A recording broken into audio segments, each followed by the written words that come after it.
assunto está lá em Lucas, no Evangelho de Lucas, capítulo 3. Nós queremos continuar, não sei se os irmãos notaram, mas na escola dominical, nas mensagens pela manhã, estamos explorando esse Evangelho. Começamos desde o capítulo 1. Só que o Evangelho de Lucas, ele é o mais detalhado dos 4 evangelhos. Ele é chamado Evangelho sinótico, olha que nome complicado, mas sinótico porque ele é muito parecido com Mateus e Marcos. E Lucas, quando escreveu esse evangelho, ele leu o de Marcos, mas acrescentou alguns fatos que Marcos não colocou. Certo? Não foram fatos inventados, obviamente, mas sob a inspiração de Deus. E estamos hoje no capítulo 3 e vai nos falar de um assunto muito interessante. Antes de revelar os versículos, deixe-me só dizer que hoje nós queremos perceber o quanto Jesus foi obediente. E a obediência é algo que nós temos que aprender. E Jesus também aprendeu a obediência. Não porque ele não sabia, no sentido, porque ele é Deus, ele sabe todas as coisas, o Senhor nunca pecou, então por que ser obediente? Mas mesmo sem nenhum tipo de pecado, o Senhor Jesus prezou pela obediência. Imagine nós. E esse texto nos lembra isso. É Lucas capítulo 3, versículo 21 e 22. 2 versículos somente, mas que reflete para nós a dedicação do Senhor Jesus em obedecer ao Pai. Verso 21 diz: E aconteceu que, ao ser todo o povo batizado, também o foi Jesus, e estando ele a orar, o céu se abriu, e o Espírito Santo desceu sobre ele em forma corpórea como pomba, e ouviu-se uma voz do céu: Tu és meu filho amado, em ti me comprazo. Vamos orar para que aprendamos o exemplo de obediência de Jesus. Te agradecemos, Senhor, por esta manhã, por esse tempo na tua presença, como igreja, entoando cânticos para a glória do teu nome. E nesse momento, Pai amado, pedimos que o Senhor nos ilumine, porque sem ti não temos condição de viver a tua palavra. Pedimos a tua bênção, a tua ajuda nesta manhã. No nome do Senhor Jesus é que oramos. Amém. Então, normalmente esse texto é o texto do batismo de Jesus, e o que mais salta aos olhos é o batismo de Cristo, e isso é muito importante. No entanto, não foi só o batismo. Tem algo aí muito interessante, porque Jesus não precisava desse batismo. Esse batismo de João é o batismo do arrependimento. Jesus precisava se arrepender de alguma coisa? Não. Então, tecnicamente, ele não precisava se batizar. Não é verdade? Mas ele queria dar um testemunho de obediência, um exemplo, para que todos aqueles que estavam se arrependendo dos seus pecados se batizassem também. Ele não precisava se batizar, mas ele assim o fez. Jesus não foi obrigado nem constrangido a se batizar, mas ele o quis. Então, nós queremos meditar hoje exatamente no exemplo de obediência de Jesus, e que cada um de nós sejamos obedientes, mesmo quando, muitas vezes, não precisamos. Mesmo quando seja somente para ajudar os nossos irmãos. Eu nem preciso disso. Mas pensando nos meus irmãos, eu vou seguir este modelo de obediência, não pensando somente em mim. Veja a elevada ética do Senhor Jesus Cristo. E nós queremos observar esse texto em 3 lições, pensando na obediência de Jesus. A primeira lição é que nós adoramos um Deus trino. Esse é um dos poucos versículos da Escritura, não tem só esse, mas existem outros, que coloca a trindade divina junta, ao mesmo tempo, os 3. E para nós isso é resolvido, né? O Pai, o Filho e o Espírito Santo, a trindade. São 3 deuses? Não. É um Deus só. Mas este Deus existe em 3 pessoas. A humanidade. Existem 2 tipos de humanidade? Só existe uma, né? Aquela humanidade que tem uma cabeça, um corpo, né? 2 olhos, uma boca. Existe uma outra humanidade com 4 olhos? Uma outra raça humana com 4 olhos? Não, a não ser que tenha sido um problema genético, mas não existe um outro povo humano, né, que tenha 4 olhos ou um olho. Então a humanidade é uma só, ou não é? É. Mas são quantos indivíduos diferentes? Digamos, 7,5 bilhões. A essência humana é a mesma, embora sejam indivíduos distintos. A Trindade é do mesmo jeito. Não é do mesmo jeito. É superior, obviamente, mas são o Pai, o Filho e o Espírito Santo, que têm a mesma essência divina. A grande diferença, óbvio, é que a Trindade é Deus e nós não somos. Mas também que cada indivíduo humano dos 7,5 bilhões pensa diferente. Podem ter alguns momentos de interseção no nosso pensamento, mas todos pensam diferente. Todos, até os gêmeos siameses, chipófagos, ligados, criados juntos, que vestem a mesma roupa, eles pensam diferente. Entende? A Trindade não pensa diferente. E um não precisa obrigar o outro a fazer alguma coisa. E um não precisa coagir ou fazer terrorismo para que a outra pessoa da Trindade pense da mesma forma. É uma forma de existência que está além da nossa compreensão. Mas por isso que é um Deus que existe em 3 pessoas, não são 3 deuses. Mas no primeiro e já no segundo século, essa foi uma doutrina muito difícil das pessoas não só perceberem, como aceitar também. Hoje nós aceitamos muito bem essa doutrina, depois de séculos e séculos e séculos de luta e de leitura da Bíblia. Mas, por exemplo, haviam aqueles que, como Tertuliano, entendia que só há um Deus. E Deus se manifesta de 3 formas diferentes. Não, Tertuliano errou, um dos pais da igreja. Deus não se manifesta de 3 formas diferentes. Então, aqui no batismo de Jesus, vemos isso claramente. Eu tenho o Deus Pai, o Deus Filho e o Deus Espírito Santo. A ideia de Tertuliano é que Deus aparecia como Filho, lá na cruz. Aí depois Deus apareceu como o Pai, como o Senhor dos Exércitos, lá no Antigo Testamento, mas era a mesma pessoa, como se ele botasse uma máscara diferente. E Deus apareceu como Espírito Santo, em alguns momentos no Novo Testamento. Mas isso é o que nós chamamos de heresia. Isso está errado. O nosso Deus, ele apareceu aqui. As 3 pessoas da divindade apareceram aqui e estão nesse texto. O Filho sendo batizado, o Pai dizendo, este é o meu Filho amado em quem me comprazo, e o Espírito Santo fez-se numa forma corpórea para aparecer para as pessoas. E ele desceu em forma de pomba, como se estivesse ali inaugurando o ministério terreno do Senhor Jesus Cristo. Então veja que isso foi difícil, né? Foi uma doutrina complicada. Em alguns momentos também do século II, alguns não acreditavam que Jesus era completamente Deus. E essa heresia foi chamada de monarquianismo. Ou seja, Jesus é um homem. Jesus nasceu de Maria. Mas o momento desse texto que nós estamos lendo, quando o Espírito Santo desce ali em forma de pomba, é que Jesus se torna o Cristo. Ou seja, Deus. Mas antes disso, ele não era Deus. Então isso é um problema terrível. Por quê? Porque se Jesus não era Deus, nasceu como homem pecador e ali se torna Deus, então o ser humano pode se tornar Deus, sendo pecador? Isso acaba com tudo que a Escritura coloca. Mas também foi uma heresia colocada naquela época, na antiguidade. Isso são apenas 2 exemplos dos vários exemplos que nós podemos citar de problemas que aconteceram no segundo século sobre a doutrina da Trindade. Mas nós observamos claramente que há um só Deus. Deuteronômio capítulo 6, versículo 4. E nós vamos mostrar aqui a doutrina da Trindade em alguns versículos da Bíblia. Deuteronômio capítulo 6, verso 4. Há um só Deus. E é um versículo muito conhecido para nós e para o povo de Israel também. Ouve Israel, o Senhor nosso Deus é o único Senhor. Pronto. E a palavra para único é o numeral 1. É como se diz, é o Senhor um Senhor, um único, digamos. Então a ideia aqui é que só há um Deus. Esse e outros versículos apontam isso.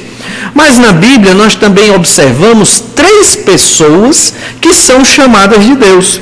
Por exemplo, lá em João 6,27, abra sua Bíblia lá, João 6,27, como estamos em escola dominical, então você vai exercitar e abrir bem a sua Bíblia para perceber como é que se entende a Trindade na Bíblia. João 6,27 diz assim: trabalhai não pela comida que perece, mas pela que subsiste para a vida eterna, a qual o Filho do Homem vos dará, porque Deus, o Pai, o confirmou com seu selo. Então veja que aqui você tem Jesus, que é o Filho do Homem, e Jesus está falando, e tem Deus, o Pai. Então, o Pai é Deus. Ok? O Pai é Deus. Uma pessoa chamada Pai, que é o Senhor dos Exércitos no Antigo Testamento, este é Deus. Mas também, João capítulo 1, verso 18, Evangelho de João 1, 18, nós lemos assim, João 1, 18, ninguém jamais viu a Deus. O Deus unigênito que está no seio do Pai é quem o revelou. Ninguém jamais viu a Deus, o Pai.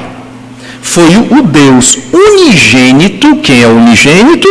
O único gerado, Jesus, que está no seio do Pai, na morada do Deus Pai, foi quem revelou Deus Pai. Então aqui o Filho também é chamado de Deus. Então você tem o Pai sendo chamado de Deus, o Filho unigênito sendo chamado de Deus, que sabemos que é Jesus. E lá em Atos capítulo 5, versículo 4, nós lemos ainda, Atos capítulo 5, versículo 4, agora sobre o Espírito Santo sendo chamado de Deus. Conservando-o porventura não seria teu, e vendido não estaria em teu poder? Como, pois, assentaste no coração este desígnio? Não mentistes aos homens, mas a Deus. Atos 5, do 1 ao 11, está tratando da história de Ananias e Safira, da mentira deles para com a igreja. E a mentira deles para com a igreja e para com os apóstolos foi uma mentira para com Deus. Agora olha o verso 9, no mesmo capítulo. Tornou-lhe Pedro: por que entrastes em acordo para tentar o Espírito do Senhor? Eis aí a porta, os pés dos que sepultaram o teu marido, e eles também te levarão. Eles mentiram a Deus e ao Espírito do Senhor, que é o Espírito Santo de Deus. O Espírito Santo também é Deus. Devido ao nosso tempo, nós selecionamos apenas estes versículos. Existem vários e vários versículos que mostram que o Pai é Deus, que o Filho é Deus e que o Espírito Santo é Deus. Três pessoas distintas são Deus. E eles aparecem no batismo do Senhor Jesus Cristo. E por que é importante nós entendermos a doutrina da Trindade? É importante pela lógica espiritual que ela nos revela. Se houvesse um Deus em uma pessoa só, como esse Deus amaria? Porque o amor, por definição, é relacional. Você não ama se não há alguém para amar. Foi por isso que Deus criou o ser humano, não foi? Para amar. Então esse Deus é muito carente. Porque se ele na sua infinitude e eternidade, quando não existia nada, teve que criar um ser limitado, miserável como um humano, em relação ao poder, à divindade dele mesmo, para amá-lo, é porque ele estava só, triste e sem ninguém para amar. Não é verdade? É esse Deus o nosso, é nesse Deus debilitado que nós confiamos? Certamente não. Então Deus não podia existir em uma única pessoa. Ele tinha que existir em mais de uma pessoa para poder ser pleno de amor, porque João diz que Deus é amor. Mas como se ele não ama ninguém, não tem ninguém para amar? A doutrina da Trindade nos mostra exatamente sobre o amor. Quando Deus nos criou, não é porque Deus estava carente e deprimido e triste porque não tinha ninguém. Deus é completo. Ele se ama, porque o Pai, o Filho e o Espírito Santo, que nós podemos chamar também de família divina, existe e subsiste desde a infinitude dos tempos, de modo que não precisam de mais nada para completar a alegria e a felicidade deles. Eles não precisam de nada. Eles não precisam do ser humano. Criar o ser humano foi uma completa ação de graça. O amor deles, o Pai pelo Filho e pelo Espírito Santo, e uns para com os outros, foi tão grande que eles decidiram, vamos criar um ser para poder despejar sobre este ser o nosso amor. E a Trindade nos ensina isso. Se não entendermos esta doutrina, não vamos compreender o amor de Deus para com o ser humano. Olha então, 1 João capítulo 4, verso 8, nos diz basicamente isso. 1 João 4, 8. E é o que nós devemos aprender desse texto também. 1 João 4, 8 diz: aquele que não ama, não conhece a Deus, pois Deus é amor. Amor é relacionamento. Não há amor sem relacionamento.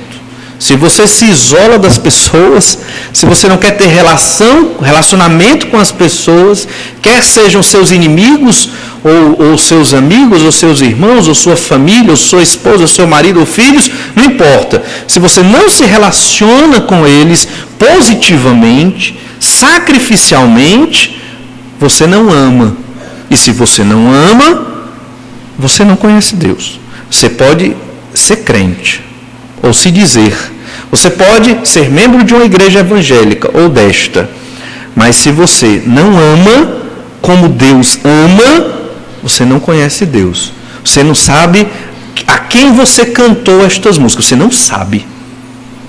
Porque amar é se relacionar. E veja o relacionamento da Trindade. Criou um ser humano. Deu liberdade. Adão e Eva, vocês são livres para pecar. Mas a lei é esta: não coma da árvore do fruto lá, da árvore do conhecimento do bem e do mal. Não comam daquele fruto. Esta é a lei. Mas vocês são livres. É assim que nós devemos também criar nossos filhos. Nós ensinamos a lei. E quando eles chegarem a uma certa idade, de maturidade, devemos dizer: vocês são livres. Criamos vocês no testemunho da palavra de Deus. Demos para vocês o melhor tesouro que uma pessoa poderia receber. Espero que você siga. Se não seguir, aí o Senhor, o teu Criador, vai acertar as contas com você. Mas o que eu pude, eu fiz. Deus fez assim conosco. Ele nos deu liberdade e responsabilidade para gerir o planeta. E o ser humano escolheu o pecado. E quando o ser humano escolheu o pecado, Deus, Pai, Filho e Espírito Santo, a Trindade, 3 pessoas distintas, poderiam ter dito: manda todos para o inferno. Porque tem que ter condenação. Porque eles obedeceram à lei, tem que ter condenação. Senão Deus não é justo, não é verdade? Se eu pego uma pessoa, eu dei uma lei.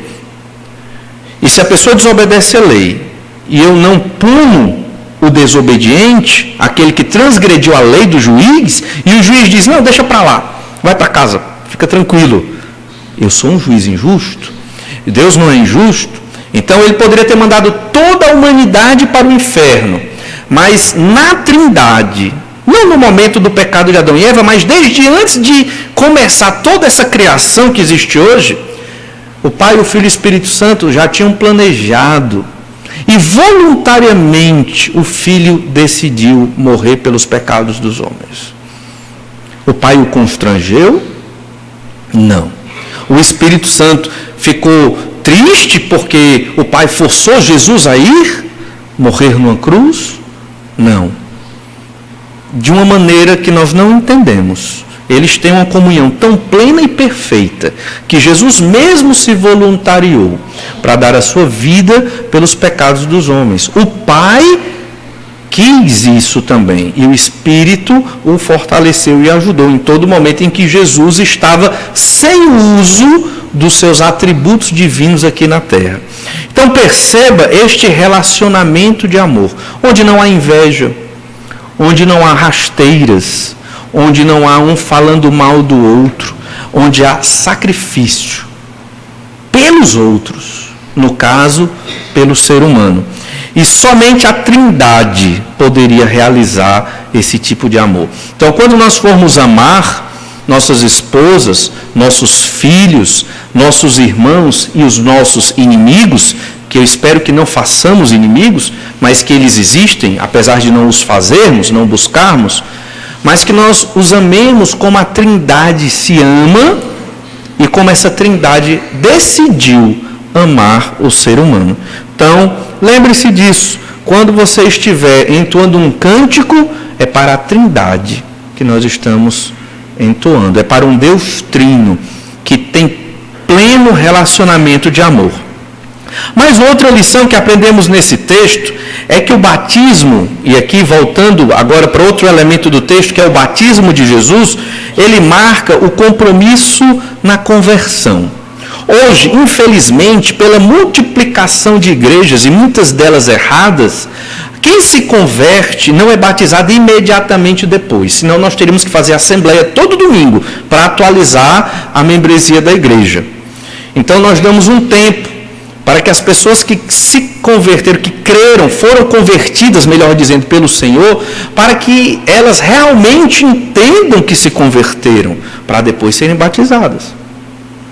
E então, quando isso fica claro na mentalidade da igreja, a igreja sugere que sejam batizadas e que façam parte do corpo chamado igreja. Então, devemos, por isso, reforçar essa simbologia do batismo que Jesus obedeceu. Olha Marcos capítulo 1, versículo 9, lá na sua Bíblia, no Evangelho de Marcos, capítulo 1, versículo 9. Veja que o batismo tem uma simbologia e que seus elementos devem ser preservados. Esta é a segunda lição que observamos desse texto. A ideia de que o batismo marca o compromisso de uma conversão. E é um compromisso público. Marcos capítulo 1, verso 9. Naqueles dias veio Jesus de Nazaré da Galileia e por João foi batizado no rio Jordão. Logo ao sair da água, viu os céus rasgarem-se e o Espírito descendo como pomba sobre ele. E o destaque desse texto é que o batismo foi no rio Jordão e que Jesus saiu das águas. Implica que, obviamente, ele entrou nas águas. Naquela região um tanto desértica, se o batismo poderia ser de outra forma, ele poderia ser muito bem por aspersão, ou efusão, ou seja, poderia-se pegar um vaso de barro com água e só jogar uma água na cabeça das pessoas. Mas foi necessário a João o Batista ir a um rio. Foi necessário a João batizar no batismo do arrependimento, fazendo as pessoas entrar no rio, se molhar e provavelmente imergir, como Jesus aqui destaca, ele saiu da água. Mateus 3,16 repete a mesma ideia de Marcos 1, 9 a 10, não vamos ler hoje por questão de tempo. João foi enviado para batizar, e ele teve que batizar neste rio. João 1,33, Evangelho de João capítulo 1,33, reforça esta ideia. Diz assim: eu não o conhecia, aquele porém que me enviou a batizar com água, me disse: aquele sobre quem vires descer e pousar o Espírito, esse é o que batiza com o Espírito Santo. Então veja que João, o Batista, foi comissionado a batizar com água e num rio. E não só com água, mas era necessário haver muita água. Olha João 3,23. Evangelho de João, capítulo 3, verso 23. Ora, João 3,23. João estava também batizando em Enom, perto de Salim, porque havia ali muitas águas, e para lá concorria o povo e era batizado. Então veja que João tinha que batizar com a água, ele batizou o Senhor Jesus Cristo, e era necessário haver muita água. A simbologia do batismo implica nestas verdades. Por que estamos falando isso? Porque hoje existem muitos pensamentos diferentes sobre o batismo. E o batismo, ele é uma marca daquele que se converteu. O batismo, nós sabemos que não salva ninguém, mas ele é a marca, ele é o símbolo externo da nossa fé e ainda o é até hoje. Nós entendemos que é por causa de Mateus 28, versículo 19, que diz: ide, portanto, fazei discípulos de todas as nações, batizando-os em nome do Pai, do Filho e do Espírito Santo. Então veja que o batismo é no nome da Trindade. E este batismo, ele é um dos elementos da grande comissão. Então, se nós formos levar o Evangelho a todas as nações e não batizarmos, está incompleto, não é verdade?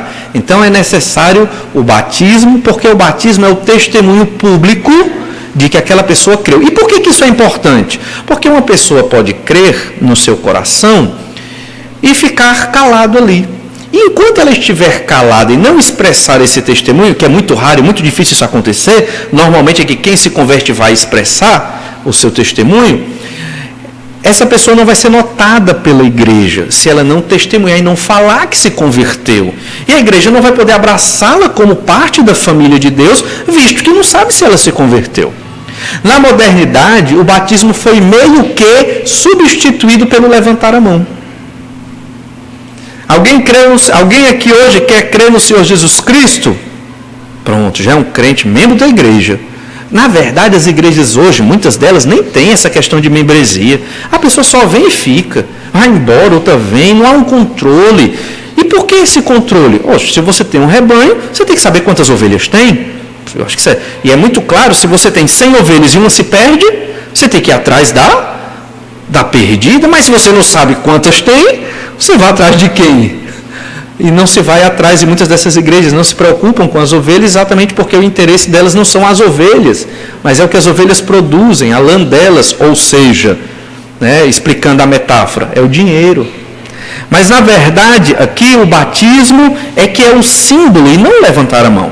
Então, quando uma pessoa desce as águas e mostra que morreu para os pecados e nasceu para uma nova vida, significa que realmente, aos olhos da igreja, ela creu. E não só ali na mente dela.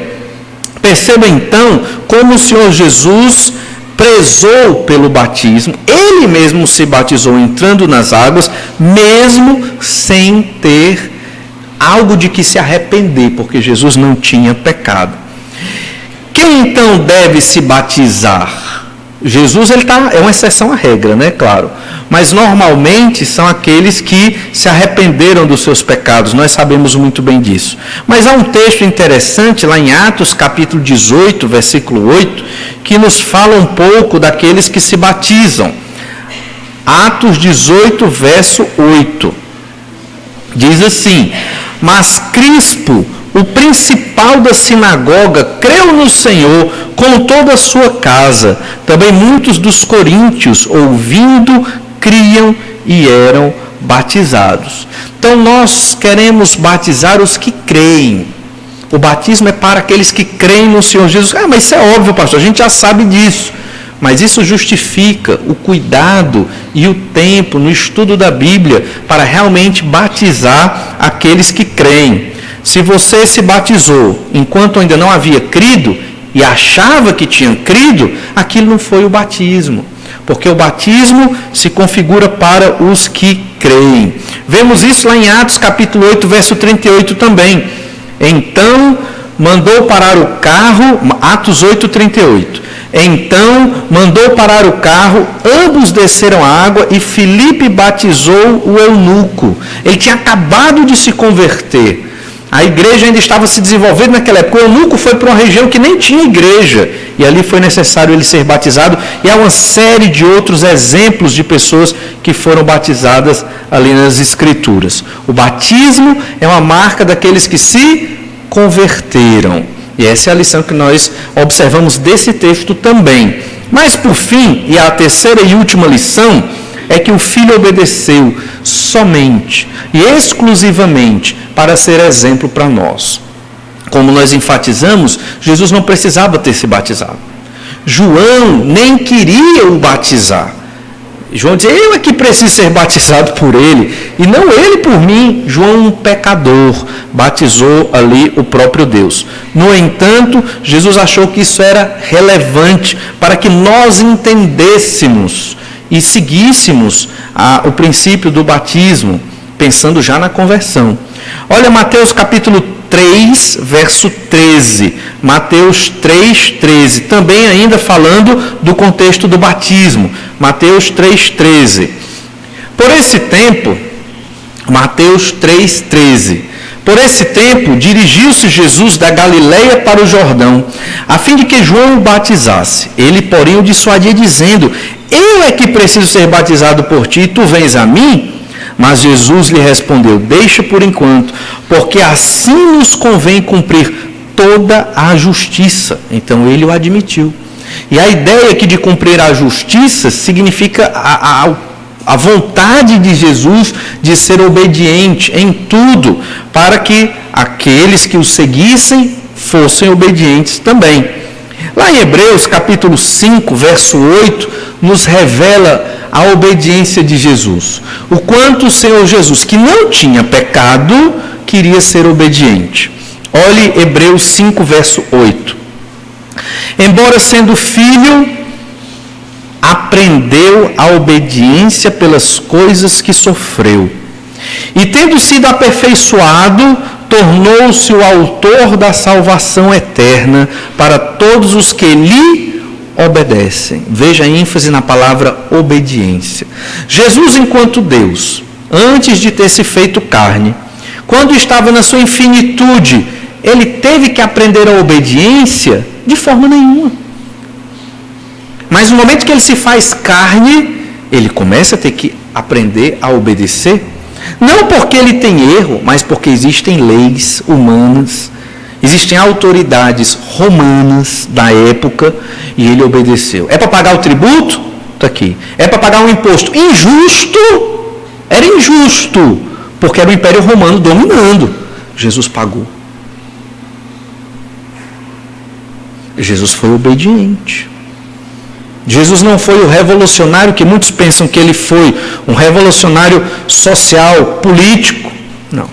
Se Jesus trouxe alguma revolução, que eu não chamaria de revolução, foi a salvação ao homem pecador, para que ele viva em obediência. Você sabe como é que a nossa pregação vai ser ouvida pela sociedade? Quando os crentes se tornarem obedientes. Os crentes são muito desobedientes, ao ponto de não obedecerem às leis civis, pagar os devidos impostos. Mentem por nada. Isso a gente vê em várias igrejas evangélicas ao redor do Brasil. E só que a gente vê escândalo que o povo nem liga mais.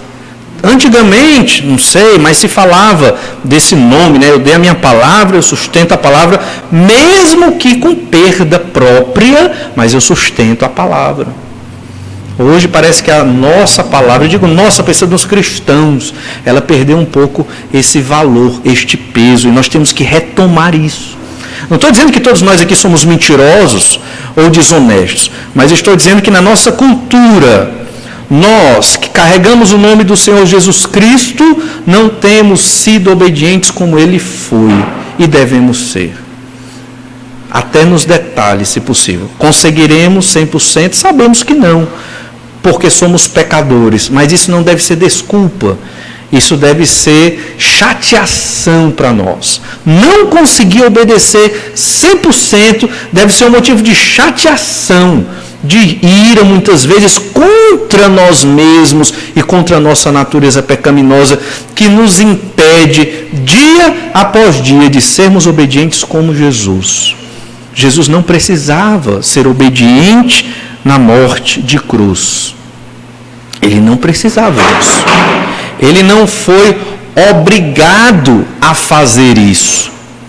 Ele não foi obediente porque alguém o constrangeu. E essa mensagem não deve lhe constranger, deve lhe desafiar, deve lhe motivar para que você seja obediente como Jesus. Então, se tem algo que eu preciso obedecer e eu ainda não o faço, eu tenho que fazer. E se eu não consigo, eu tenho que orar. porque eu tenho que fazer. Ah, mas é porque é muito difícil. Não é. Eu sou fraco. Não é que é difícil. Eu é que sou fraco. Aí eu oro. E o Espírito Santo de Deus me fortalece para que eu obedeça. Não é que é difícil. Tira isso da sua cabeça. Ah, é porque os pastores são assim. Ah, é porque certos irmãos são mais consagrados.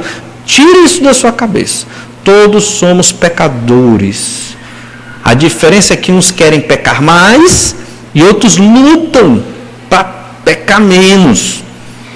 E todos, à semelhança de Cristo, temos que olhar para Ele, o autor da nossa salvação, que prezou por obedecer, mesmo quando não lhe era exigido. E essa é a cultura do brasileiro.